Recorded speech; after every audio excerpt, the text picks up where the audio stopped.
cut right here and come up here and put a graft in. Yeah. Test 1, 2. Here we go. This was the one. Explained it.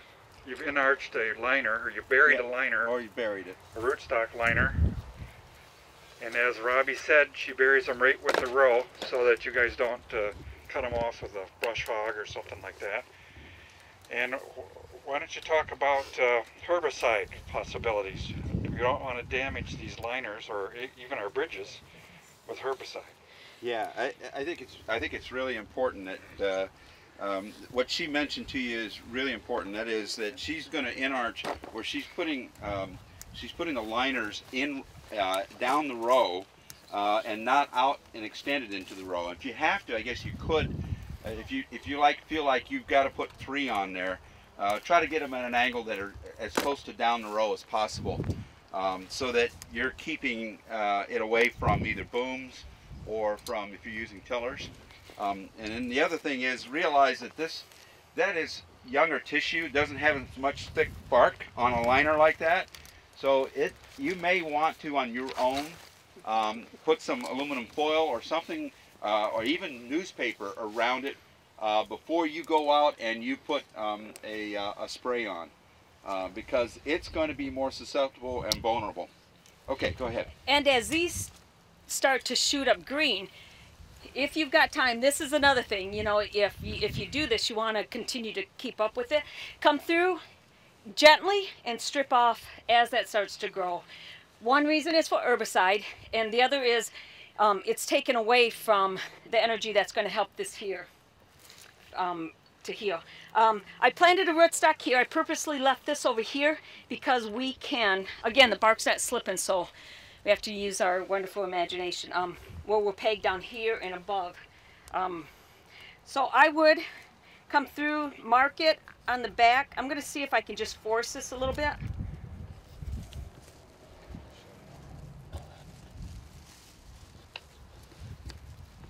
See, it's not quite, it's still real pretty tacky. So, and I don't want to, I really don't want it. I want to use this to graft in later. So can I do this? We'll assimilate. This is my rootstock right here. Okay. And I'll come through and I'll cut it. Just go at the back where I want to make the cut. Pull it back. I didn't make it. Pull it back and then I would come up under. After you leave the flap on too, because you can drive your nail through that and that's going to protect it a little bit. And very gently put that up in there. And here you can see where now it's going to lay in there. And my brads are... Yeah, I'm going to open that for you. Yeah. Thank you.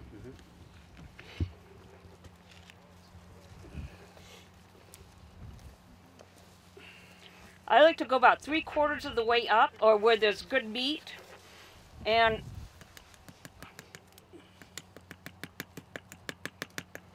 again I take my nail driver then to finish it off. Now the reason again that she's doing that is that she's trying to prevent, kind of like if you've ever done any flooring where you're putting your trim on and you don't want to see the hammer hurt anything around that nail on a finishing nail. Well, the same thing with this. You don't want that hammer to basically injure that sine tissue, that flap, and the sine tissue. Okay, now no, I haven't thinned this. So if I ever do a job for you and I'm sitting down like this, I really am working, you know. I'm not taking my Canadian tea time. So then we want to come back through, get all the edges, and make sure we pull up underneath, because there's that little flap underneath, or the spacing underneath your cut. Right. Just make sure you cover it good to where there's going to be no air, where it has a possibility of drying out in any way. So that is putting on a, this would be inner arcing. And here we have some live wood down here and some live wood up here. So we can take, Need a shovel? nope, I'm just going to do as we would a bridge. All right, get this out of your way. So again, you want to make sure you clean this off good. See how there's dirt that forms at this little shelf here, this little lip? You want to make sure you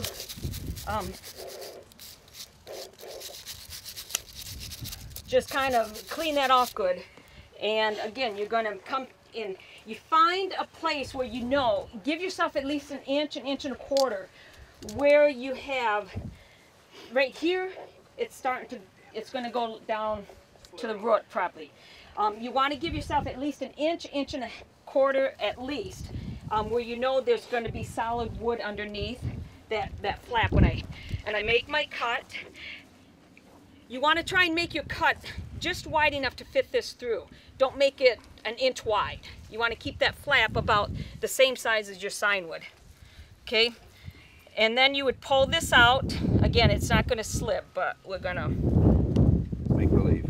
make believe it does. And then you would go and slip it down under this flap again.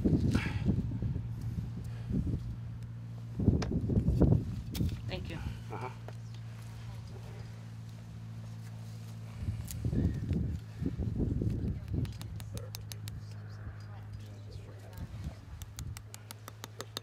And I don't peg it all the way in until I get this top in. Now, ideally it would be nice to come right up here, but you've got this here is such a small piece of sign wood, you're going to crack that if you. So I would come up a little bit. And again, you pull that sign flap away. I'm going to score this, pull it back. And then I hold on to this, slip it up underneath there, again being careful, and then you've got it positioned like that. Once it gets up in here, it'll stay there with that flap especially. And then I nail her in.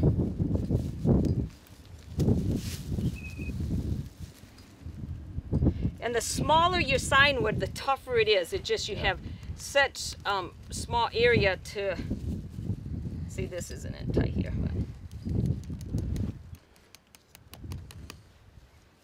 And then again, you're going to want to drive with the finish nailer in, and then just tap this a couple times.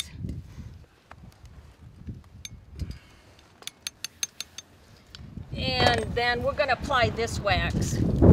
Just to, it definitely is runnier.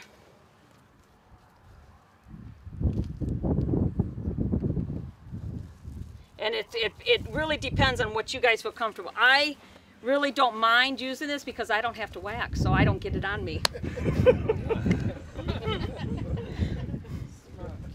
But if I'm a tree, if I'm around a foot around it, it ends up getting on me somehow. I don't know how that happens. I just, so that there is the idea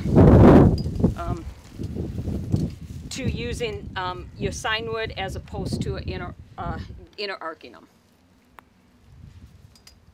Would you do anything with the area that was chewed, like put latex paint or anything on it? Seal it up or not? You know, latex paint didn't seem to discourage them this year. You know, even the guards there, I've seen some orchards at the guards, they've gone. Don't like to recommend tree wound paints on cuts. And the reason why we don't recommend it is we want to rely on UV light basically drying tissue up and callousing over on its own. Once you start to paint, like with these tree wound paints, you don't allow it. So usually it's like if you're going to cut a scaffold that is 4 or 5 inches in diameter, that takes a lot longer time period in order to heal up. So basically you can use tree wound paint, and that will, like this material here, so that basically you can help that callousing so that you don't get the dry rotting fungi to get in during that wound healing process. When you have smaller cuts, not an issue. Here like this, you're really better off letting UV light do the job of preventing any the dry rotting fungi coming in. That's usually the issue that you deal with. We have more questions.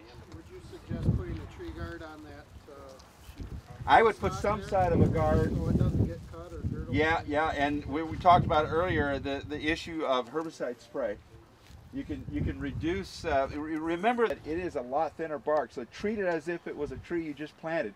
Would you put a lot of herbicide on, or you'd be a little more careful if you had a young orchard, wouldn't you? We wouldn't want to put a tree guard on there and break our graft. Right. No, we wouldn't want to do that. One thing a person could do too, if you have the labor, which I know there's a lot of work out here, but you have somebody walk alongside the herbicide with a big piece of cardboard, or have somebody hold one corner, and they just walk along, follow the boom as it goes. Don't want to destroy your. Yeah, that would be my my caution to putting a tree guard or anything around there is that, Well, especially I meant just a short piece so it doesn't get cut by someone pruning or so it's bark. Oh, right. Another good point is, and I never seen this, but Al said he demoed for a guy down in southern Michigan. Make sure that you're cutting it the right way and put it in the right way. If you put it upside down, it will not grow. It seems like a funny thing, but we don't know what we don't know. Actually, it will. It takes a long time. Okay. It will work, but it will work. Yeah. Okay, I've always been told it will not work. Yeah, it will work. Okay. I've done it and I've seen it happen. Okay. No, we did it on purpose. We actually did this at Cal Poly years ago. That you could actually dwarf a tree by taking that sign and put it upside down.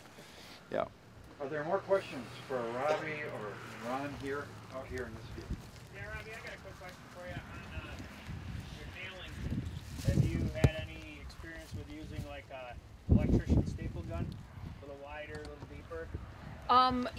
We talked about, I think I talked with Dave about a staple gun. The thing is with the staple gun, those hand ones that you press, you hold it up so hard to those, and you go to, at least for me, I've tried it. And with the nail gun, you go to hit it, you just have a chance of bruising that. Even to the point of possibly if it's a real small piece of, something this small, that you would actually snap it. Sorry, Patrick. Hey, we got about 75 more trees to do here. Get to work. So I've used electrical tape on small trees to go around, and I think he used we're actually doing a big job, 4,000 inner arcing up at Tony Eisenlohr's, or Eisler, how do you say that? Eisler. But he's got a conduit about 3/4 of an inch away, Phil. So they're too small we can't nail them. I was going to use electrical tape, but he's got that dang conduit. So they're 1-year-olds? No, one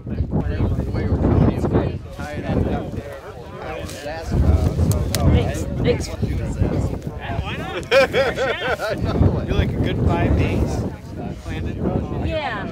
Yeah, that way, even a couple. I've done them where I've been right on somebody's butt doing it. But You'd want to try to hit here somewhere too, correct? yes, yep. I mean, to try and bring this all the way down, you have that much less. You got a possibility of that breaking.